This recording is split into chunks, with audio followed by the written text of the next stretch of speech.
What's up, guys? Your king and I, Vincent Valentine EX Turk, and I'm feeling very luxurious today. Now, I'm not gonna use no editing or anything like that. I'm doing this through my PS4 PlayStation Share Factory thing. So it'd just be me talking. The thumbnail will explain more than what I can explain here. So we're gonna be talking about the true Final Fantasy villains, the true villains behind the scenes, not the ones that Square Enix has put their poster boards. So there's not gonna be Sephiroth, Caius, or any of that. These are gonna be characters that made the chain of events that caused the problems they had in the games. To start off, number one, Final Fantasy X Seymour. Not only this dude wants to become Sin, and he's creepily in love with Nebraska, but most of the stuff that happened in Final Fantasy X was actually his fault. Most of it. Don't get me wrong, Jack was bad, but Jack had to do what he had to do because he was controlled by Sin. Jack was never evil in the first place. In fact, he loved his son so much, he wanted his son to come to Xanarchy to free his soul. As for Seymour, it's quite opposite. Not to mention, Seymour actually turned his mom into anima. So, that tortured summon that Seymour has? Yeah, that's his mom. And he killed his dad in cold blood. And all the events are his. He plays like he's your friend. Think of Arden before Arden. Pretty much. That's what Seymour is. So, yes, Seymour would be our first true Final Fantasy villain. That really caused everything. Number two, the goddess of death, Etro. And not lightning before we get triggered and smash on them keyboards and tell me to go get gay in hell or whatnot. Let's just, talk about the original Etro.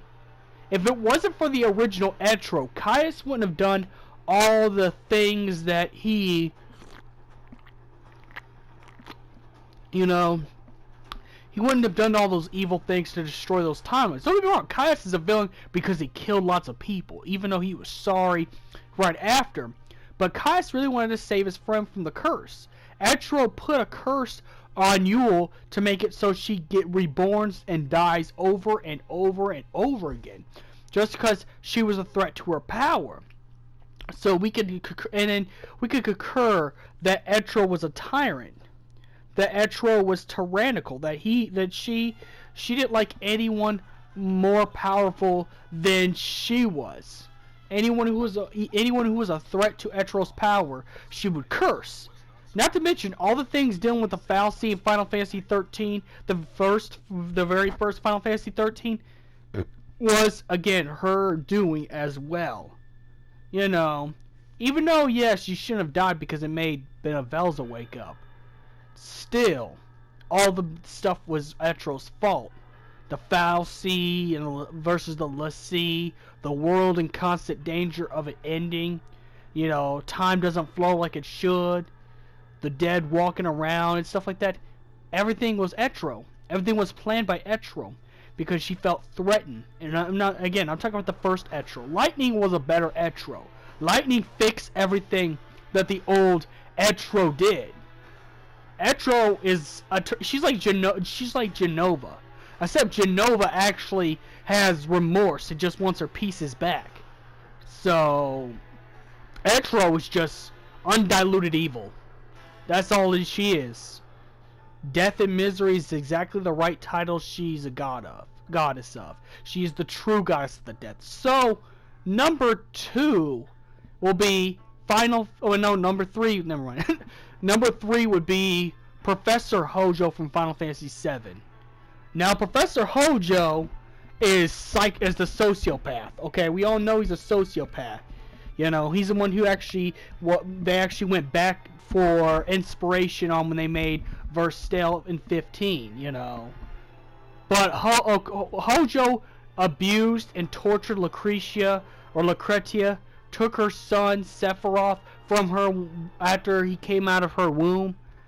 murdered Vincent in cold blood, which caused Lucretia to resurrect Vincent as a monster. So Vincent has monsters in him thanks to Hojo. Hojo caused everything to happen before, because if Hojo would have told the truth to Sephiroth, Sephiroth would have never have snapped. Sephiroth has been going through wars, so he's already have lots of PTSD. He's already messed up from all the wars he's been fighting, and it's all Hojo's fault. Even the things that happened to Genesis and Angeal, hence why Genesis went to go hunt down Hojo in Crisis Core. Even though Hojo didn't feel threatened because he thought Professor Hollander's experiments, Genesis and Angeal, weren't a threat, still, the fact is, Hojo caused a lot of bad train of events. If it wasn't for Hojo, we wouldn't have all the stuff that happened in Final Fantasy VII. Plus, also, the death of Zack as well is another thing Hojo's responsible for, because he left the lab, even though technically it's not illegal to leave the lab if you don't want to be experimented on. Hojo made it illegal, and since he's kind of the hierarchy of the Shinra Power Electric Company, he can actually command the military to go hunt them down, which killed Zack, causing Cloud to have PTSD, and, you know, pretty much caused... So Hojo is the man who causes everybody PTSD. Whether you're around him, or whether you have worked with him before, your life ends up being nothing but misery messing with Hojo. And Hojo don't care. Hojo's a sociopath. You know, he doesn't care about anybody else. He used Vice and Nero. He even got Vice to kill his own brother Nero. Hojo is just pure, undiluted evil. In fact, his evil is what made Sephiroth mad in the first place. And also, the fact that Sephiroth's father is Hojo. Since Sephiroth's father is Professor Hojo, he'd also inherit his insanity genes. Because remember, I say again, the father's genes are always more dominant than the mom's. You know, so I'm pretty sure if Vincent was Sephiroth's dad, sorry.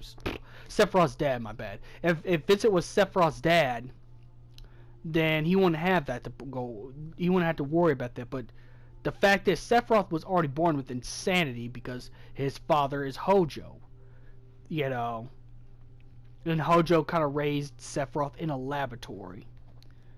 So pretty much took Sephiroth's childhood too, which is really heartbreaking.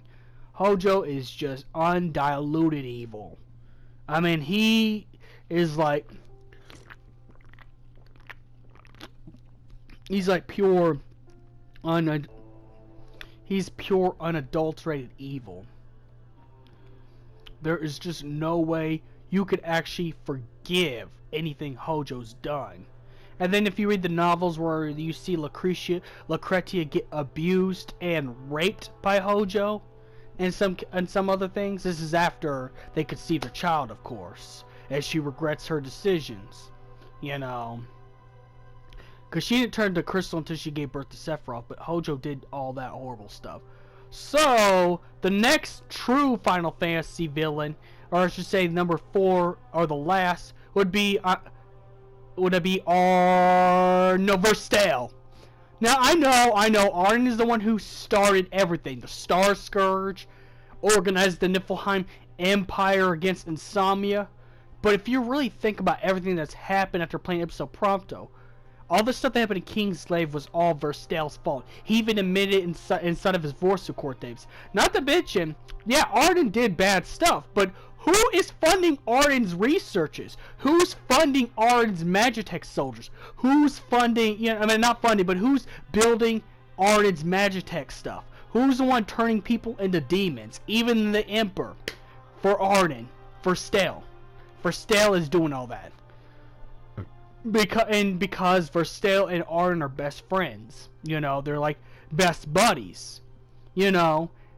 And I guess that's good for Arden because Arden couldn't do half the stuff, even with the Star Scourge. It'd take him longer to do half the stuff he did if it wasn't for Verstale. Verstale put most of his hands in everything. He even said in his tapes, go to episode Prompto after you download it, play all the, go find each tapes in the game. It'll explain everything. Go find the notes. Even Idolus Outercrap, the Emperor of Niflheim, says, we couldn't do this without you.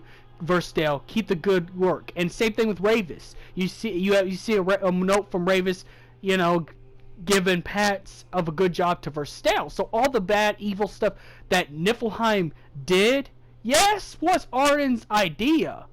But an idea without no action is what it is. An idea. Nothing else. It's, you know, that's all it is. An idea, you know, an idea without action is just an idea. Without Verstale's help, without Verstale's help, Arden couldn't get as far as he did. He couldn't get as far later on. Even though Arden's immortal and all that stuff, he's lived a long time and he started all this stuff. But Verstale is the one funding all his stuff. I mean, funding, making his Magitech soldiers, his Magitech army, Ravis's arm, General Glocka's armor, diamond weapon, Idolus and controlled demon form. Again, yours truly, Verstale. Not to say yours truly, but you know, in this case, Verstale is the one creating everything bad happening. If it wasn't for Verstale, and he even said in the thing, and even Arden somewhat admits a little bit in the game that he actually had help doing half the stuff.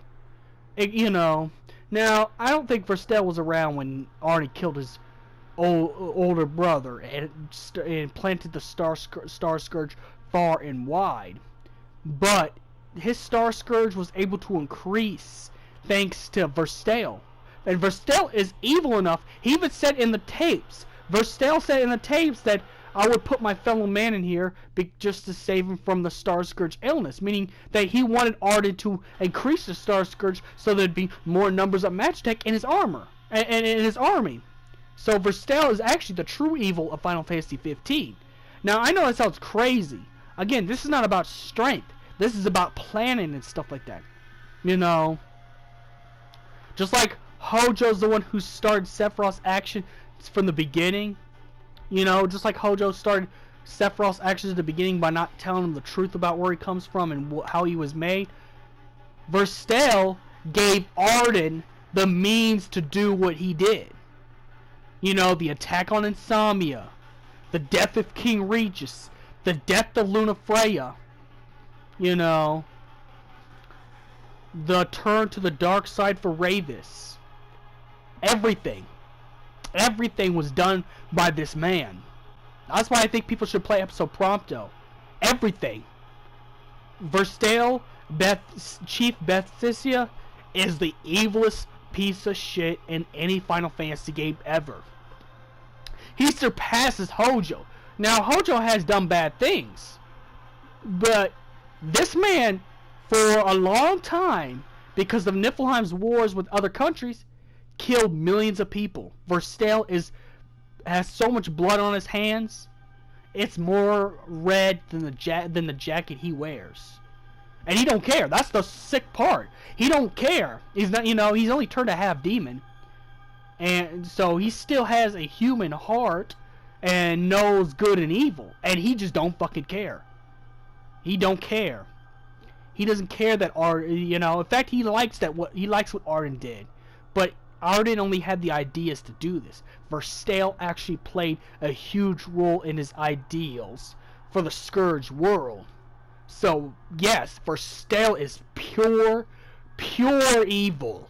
So evil that Satan will like, get the fuck out of hell! Whoa! No, we don't want you, you're too extreme! Get out of here! No, but seriously, Verstale is the main villain for Final Fantasy 15 if you really think about it. That's why I say he's the true villain. So, let me know what you think is the true villain in Final Fantasy games. Comment below and may the crystal be with you.